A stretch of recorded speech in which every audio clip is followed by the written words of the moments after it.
สบายดีบรรดาท่านผู้มีสิทธิ์เลือกตั้งสาวพุงสลีที่นับถือและหักแพงทั้งหลายข้าพเจ้าชื่อกรกันพรหมวงศ์เป็นผู้สมัครสมาชิกสภาแห่งชาติที่เลือกตั้งที่2แขวงพุงสลีนำเบอร์ที่5ระดับการศึกษาก็เป็นเรียนจบปริญญาตรีกฎหมายเรียนปริญญาโทเป็นบริหารธุรกิจสากลปริญญาเอกเป็นเรียนการพัฒนาสังคมอันนี้เป็นระดับการศึกษาข้าพเจ้านี้เป็นผู้หนึ่งที่เติบใหญ่ขยายตัวอยู่ในสภาวงการสภาซึ่งเว้าได้ว่าเกิดอยู่ที่นั่นและก็ใหญ่อยู่ที่นั่นโดยเฉพาะเป็นสภาประชาชนแขวงหลวงพระบางตั้งแต่ปี2001ข้าพเจ้าได้เรียนจบกฎหมายแล้วก็ได้ทึกซับซ้อนไปอยู่กระทรวงยุติธรรมแต่ข้าพเจ้าเนื่องจากว่าได้มาฝึกงานอยู่ที่ห้องว่าการสภาแห่งชาติเขตเลือกตั้งที่6ในเวลานั้นซึ่งปัจจุบันนี้ก็ยังเอิ้นว่าเป็นคณะเลขาธิการแต่ว่าปัจจุบันนี้ก็สิกลับคืนมาเป็นห้องว่าการอีกตื่มตัวหนึ่งฉะนั้นแล้วข้าพเจ้าก็เติบใหญ่อยู่ที่นั่นตั้งแต่เป็นวิชาการเป็นหัวหน้าแขนงเป็นห้องหัวหน้าห้องว่าการเป็นหัวหน้าห้องว่าการแล้วก็เป็นสมาชิกสภาประชาชนแขวง2 สมัยเป็นสมาชิกสภาแห่งชาติประจำเขตเลือกตั้งที่6สุดที่เก่าซึ่งก็กำลังจะหมดวาระไปภายหลังที่มีกองประชุมสมัยสามัญเที่ยวที่1หรือว่ากองประชุมครั้งปฐมฤกษ์ของสภาแห่งชาติอันนั้นแม่นประวัติการเคลื่อนไหวบัดนี้กันสำหรับการเคลื่อนไหวของข้าพเจ้านี่ก็ถือว่าในฐานะที่เป็นตัวแทนของพ่อแม่พี่น้องข้าพเจ้าก็ได้มีความตั้งหน้าอย่างสุดกำลังปฏิบัติหน้าที่ของตนเองอยู่ในสภาแห่งชาติก็คือนำเอาบรรดาคำคิดคำเห็นของพ่อแม่พี่น้องทั้งหมดไปเสนอต่อกองประชุมซึ่งมาเป็นปัญหาที่ว่าสังคมที่มีความสนใจหลายหรือว่าเป็นปัญหาที่เข่งฮ้อนข้าพเจ้าก็ได้นำเอาไปพวกท่านจะได้เห็นอยู่ในสื่อสังคมออนไลน์ฮะเนาะอยู่ Facebook บ่ TikTok ก็ดีก็มีห้างเสียงวิพากษ์วิจารณ์ทั้งดีแด้และก็บ่ดีแด้แต่ข้าพเจ้าคิดว่าอุดมการณ์ของข้าพเจ้าได้มาเฮ็ดเพื่อสังคมส่วนหลายเฮ็ดเพื่อสังคมส่วนรวมเฮ็ดเพื่อผลประโยชน์ของพ่อแม่พี่น้องแท้ๆข้าพเจ้าก็จึงบ่ได้ย้านบ่ได้กลัวต่อกับบรรดาห้างเสียงดังกล่าวนั้น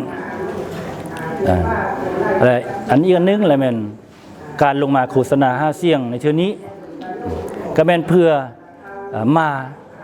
มาเสนอตัวต่อบรรดาท่านผู้มีสิทธิเลือกตั้งให้พวกเพิ่นทั้งหลายนี่ได้เห็นว่าผู้สมัครรับเลือกตั้งทั้ง10ท่านของแขวงพงศลีนี่มีรูปร่างหน้าตาที่แท้จริงเป็นแบบใดมีการเว้าการจาแบบใดมีการวางทัศนท่าทางหรือว่าอุดมการณ์ของตนเองเป็นแบบใดอันนี้มันอยากให้พวกเพิ่นได้รับทราบเพื่อจะนำไปพิจารณาแล้วก็เลือกอันที่2มันหยังอันที่2มันเพื่อมาลงติดตามเบิ่งว่าพ่อแม่พี่น้องผู้มีสิทธิเลือกตั้งเฮานี้มีความรับรู้ต่อกับการเลือกตั้งสมาชิกสภาแห่งชาติเทื่อนี้ส่ำใดเพื่อจะได้รายงานให้แก่คณะกรรมการเลือกตั้งแต่ละขั้นได้รับทราบต่อกับบรรดาปัญหาที่ว่ามันอาจจะเกิดขึ้นหรือบ่เกิดขึ้นเพื่อจะได้มีการแก้ไขให้ทันการอันที่3มันเป็นการนำเอาแนวทางเอานโยบายแล้วก็เอาบางมาตราของกฎหมายมาโดยสภาแห่งชาติมาโดยสภาประชาชนแขวงลงมาเพื่อเผยแพร่เพิ่มเติมให้แก่ผู้มีสิทธิเลือกตั้งให้ได้เข้าใจอย่างท่องแท้บรรดาท่านที่นับถือและฮักแพงทั้งหลายถ้าหากว่าข้าพเจ้ายังได้รับการไว้เนื้อเชื่อใจได้รับความไว้วางใจจากพ่อแม่พี่น้องสาวพงศลีให้ข้าพเจ้าได้เป็นตัวแทนของพวกท่านก็คือเป็นสมาชิกสภาแห่งชาติสุดที่10เที่ยวนี้ข้าพเจ้าเชื่อแน่ว่าข้าพเจ้ายังจะสืบต่อปฏิบัติ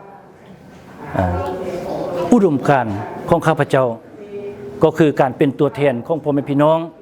นำเอาคำคิดคำเห็น นำเอาความมุ่งมั่นปรารถนาของพ่อแม่พี่น้องชาวพงศลีไปเสนอต่อกองประชุมสภาแห่งชาติเพื่อให้รัฐบาลและภาคส่วนที่เกี่ยวข้องได้รับรู้เพื่อมีวิธีในการแก้ไขพร้อมกันและก็จะพร้อมกับบรรดาสมาชิกสภาแห่งชาติอีกจำนวน6ท่านที่จะได้รับการเลือกตั้งทั้งหมด7ท่านร่วมกับการนำของแขวงการนำของเมืองพร้อมกันมีวิธีการมีแนวทางแล้วก็พร้อมกันจัดตั้งปฏิบัติบรรดาคาดหมายที่ทางแขวงได้วางไว้เมืองได้วางไว้ให้มีท่าดีขึ้นเฮ็ดอะไรก็ตามให้แขวงพงศลีนี้มีความก้าวหน้าเป็นแต่ละระยะท้ายสุดนี้มาฮอดวันที่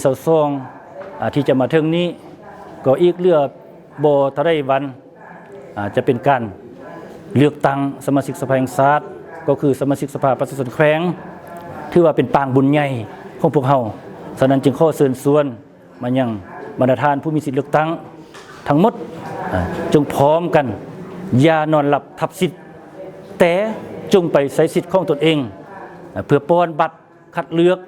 เอาตัวแทนของพวกท่านซึ่งพวกท่านคิดว่าเหมาะสมที่สุดสุดท้ายก็อีกตัวนึงก็ขอฝากหมายเลข5หมายเลขประหยัดไฟไว้ในอ้อมกอดไว้ในดวงใจของพวกท่านขอขอบใจ